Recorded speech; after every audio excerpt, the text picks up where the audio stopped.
let it snow, little bit of... That's obviously AI. And the reason we do that sometimes is because the real world, well, the real world is really a bit of a kerfuffle. You have journalists, for example, in White House press briefings who are basically hauled over the coals and nobody sticks up for them. They come in, this is how they're standing on top of each other, and that's an airplane. There was no vetting or anything. They came in unvetted. And we have a lot of others in this country. We're going to get them out. But they go cuckoo. Something happens soon. Your DOJ IG just reported this year that there was thorough vetting by DHS and by the FBI of these Afghans who were brought into the U.S. So why do you blame the Biden administration for what this man did? Are you stupid? Are you a stupid person? Because they came on a plane along with thousands of other people. I mean, I was just looking at a Pew poll recently talking about how Hispanic voters are now having buyer's remorse. You see Aiden Ross, you see a litany of young voters, young, particularly white male voters who are saying, this is not what I voted for.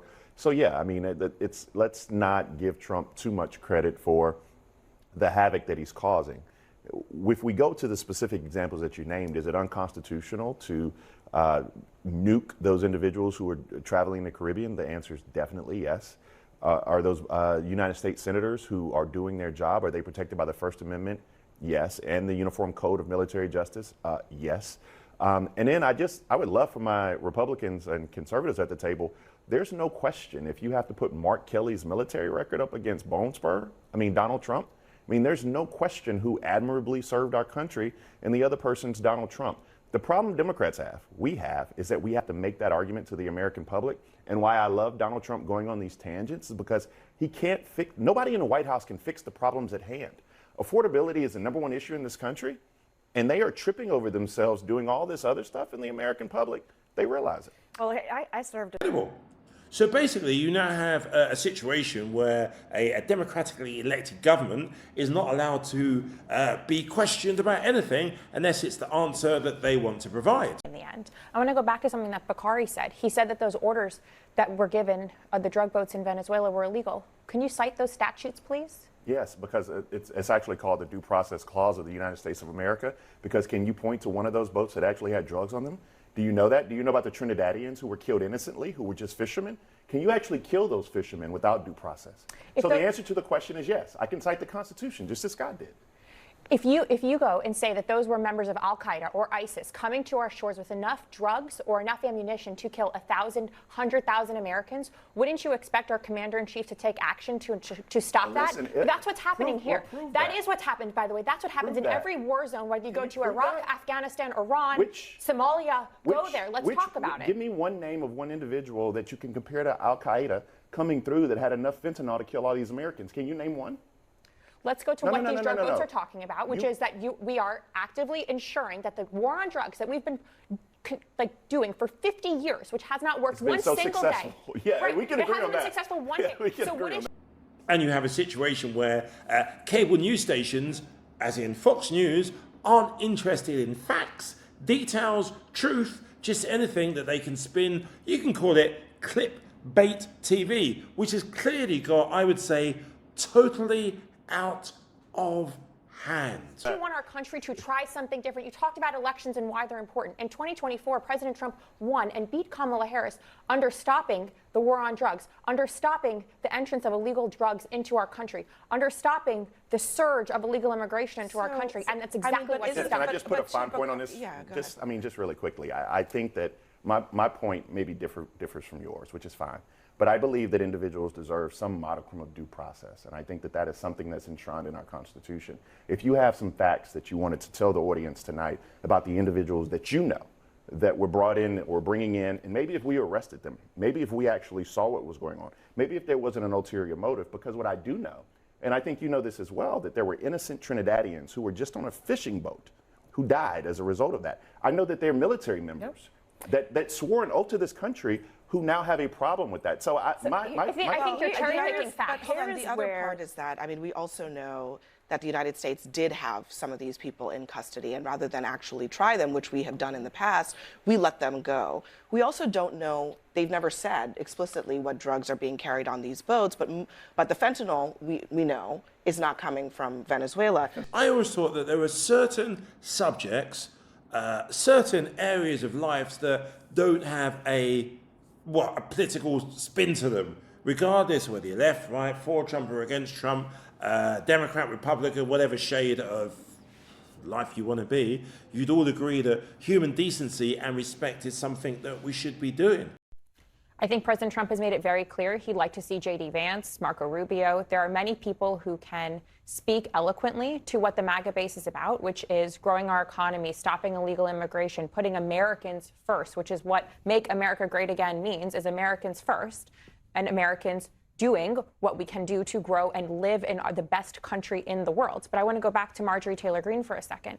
Just because she left the party isn't indicative of some larger MAGA revolt and President Trump's grasp on the MAGA movement. She is someone who blew up his phone multiple times a day, acting like she was the center of the universe and main character syndrome, when in reality, President Trump's job is not member maintenance and dealing with a specific member of Congress. He is the leader of the free world who has a lot more on his plate than returning Marjorie Taylor Greene's calls back every 5 minutes. But it's not.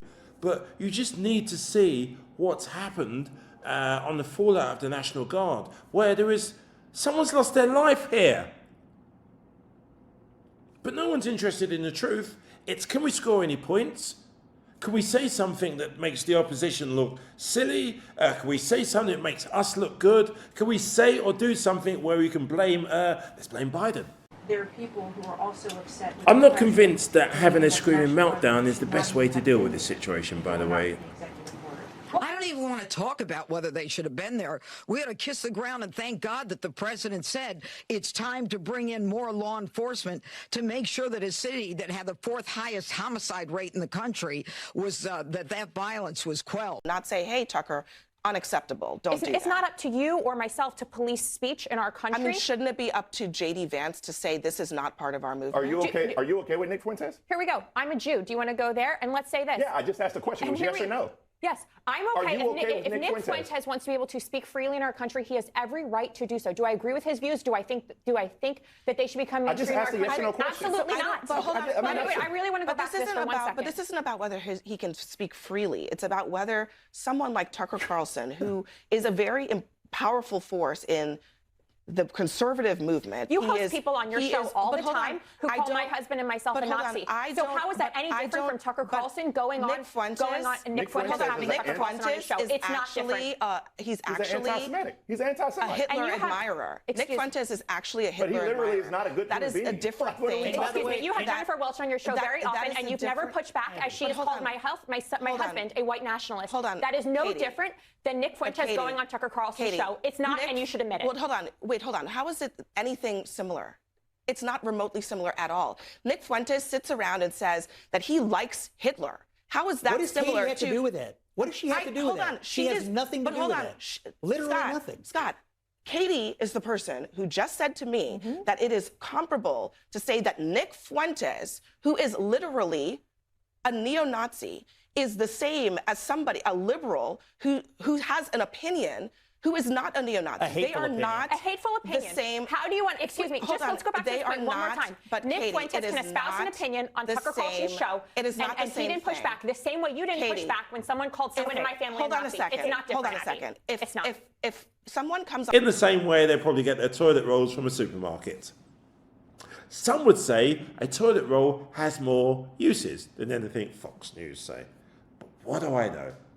It's been Thanksgiving, and have you seen some of the prices? They are not the same thing. But Katie, but hold on, Katie. No, do you believe that Jennifer Welch has a right to say something negative about your husband? The same way Nick Fuentes has the right to say what he wants to say. So you think that it's okay? Hold on.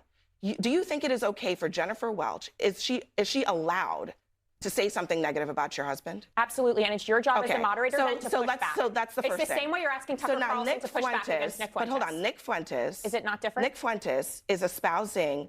He's not describing someone else as a Nazi. He is saying, I admire Nazis. You don't think that's a different thing? Do you believe my husband's a Nazi? You allow but do someone on you your show think to that say do you think those things are different or not? I don't think anybody it's around the same equitable comparison So listen, for Nick Fuentes to go on Tucker Carlson's show as you to have people to have on your show. You are making a comparison of two things that are not in any way the same. I acknowledge that and listen, when it's people happened more than once, Abby. But hold on. At one point, it's a common occurrence. When people say their opinions, I don't endorse them, but I also am not responsible for their opinions. So doesn't that apply to Tucker Carlson? That is different from a person themselves describing themselves as a hate monger. Is Tucker Carlson responsible for Nick Fuentes' opinions? But hold on a second. I am also not a Republican Party official or a Democrat Party official. And so I'm asking you about you as a Republican and who you think is the leader of your party, right? Right now it's President Donald Trump. And I'm asking your opinion, okay? If you think that J.D. Vance is that person, do you think that he should be at a table and nodding along with Nick Fuentes, yes or no? I don't believe J.D. Vance has ever sat and nodded along with Nick Fuentes. Do you think that? I thought this administration was bringing prices down. You remember when they came, it was all the eggs are very expensive. He's going to bring them down. $42. $42. How much? But there is selective distribution of information. That's what's going on right now. I mean, can we just take a simple situation? Trump's health. Okay? Now, tell me how this macaroni and cheese is $42. There's a video I've got to share with you. I'm a tiny bit confused. Who in their right mind is going to pay $42 for stuffing? $42? Is $42. Butternut squash, $42. Stuffing, $42. $42. Pretty much a 50-50 issue, and that's fine, but some people think he hasn't gone far enough. Scott, just a second. 53% say, let me just say it again, 53% say that the process for deporting people has been mostly unfair. My point is only that it's unfair that it takes so long to get rid of it. If you have a final order, I would answer it that way. Please let the host of the show talk. My point is that what Naira is talking about, which is that there are some people who were fine with Trump saying he was going to get violent criminals out, all of that. And they did not believe, because I remember you were sitting at my table saying that, oh, Trump is going to start with murderers and criminals, and they're not going to really be able to get to all the other people because it's going to take too much time. That also didn't happen because there has been indiscriminate arresting of people of all different stripes. And a lot of people in the middle who were okay with some form of deportation of violent criminals are now looking at that, and they're thinking that things have gone too far. I think that what Katie and President Biden had a bad debate. We'll all agree with that. Maybe even himself said towards, he was, it's not too well. He's feeling the effects of it. But nobody says anything about Trump and his leg. Like nothing. Nobody says anything about them gathering at Mar-a-Lago. This is unbelievable. As Trump walks into the ballroom at Mar-a-Lago to be with his people. I think that what Katie and Scott fail to realize sometimes in their analysis is that most of America understands that immigrants are a part of the fabric of our country. And they're the people who make our country go. They're not just the people we look down on in some condescending fashion. Is that like the Somalians in Minnesota? I was just going to finish my thought. They're not people who are just people who do our lawns. They're not people who are just people who clean up hotels. They're not just illegals who come up here and commit violent crimes. But they're actually a part of the fabric. They know our families. We see them at the grocery stores, et cetera. And what we're seeing right now with that was funny you said Somalians. I mean, that's a way to otherize a whole group of people. But what we're seeing right now is individuals who come into our communities armed, National Guardsmen. You saw them in Chicago raining down, ripping away children. The imagery is a problem that the Trump administration has not necessarily dealt with. They don't know how to deal with it because they're going in with reckless abandon. True. Anybody who thought that Donald Trump wasn't going to do this, it was living under a rock. But the fact is, I don't think, one, having them on American soil is constitutional, and two, this is not going to fix our immigration problem. So let me just...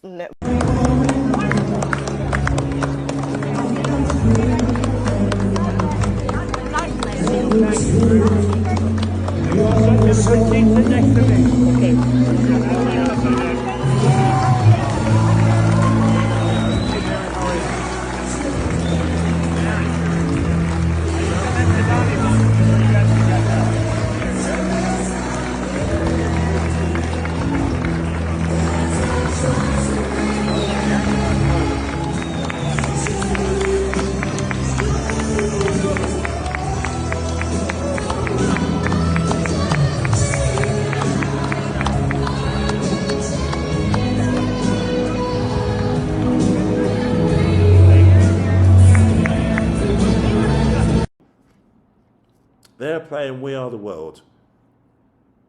I don't know if you know the lyrics to that, it is just... But as I said, I'm just an outsider looking in, because you got tear gas in the street, families being divided, and I have to be reminded all the time, doesn't matter how many MAGA are suffering, in food lines, it's what they voted for.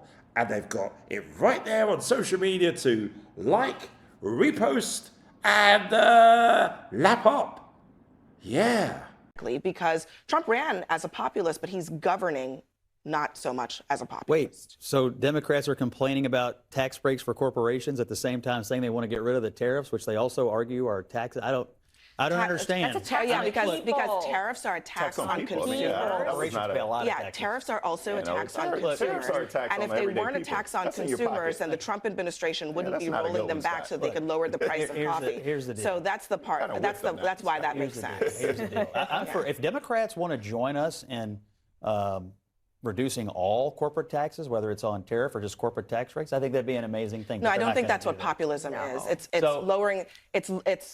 Populism is supposed to be about the average worker, and that's what Trump ran on in 2016. But I think the question is he governing that way?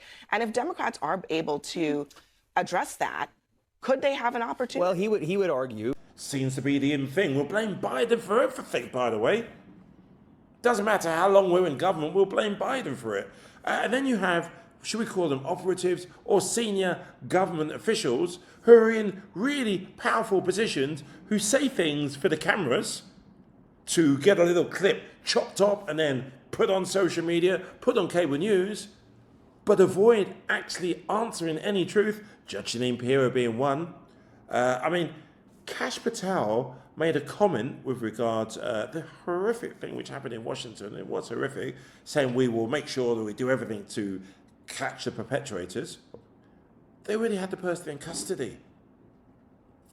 We don't know the ins and outs of this particular person from Afghan, but I would like all the facts to be put out there, so we can then make a clear judgment. If it was a particular government that was responsible, yes, by all means, condemn them and blame them. If it was a particular person who made a mistake, by all means, condemn and complain and do what you need to do. Lock them up, throw the key at them, or throw the key away, everything. But you have to put all the facts there. It can't literally be, well, our side made a mistake, so we won't talk about that. We'll just push it all towards the other side. And I say one thing which is really important. I appreciate a lot of people don't follow politics too deeply. They like their news as Elon presents it, or how Fox presents it. Now, we can keep on laughing and saying that Fox isn't a real news outlet, but as far as I know, a lot of people do get they get their information from Fox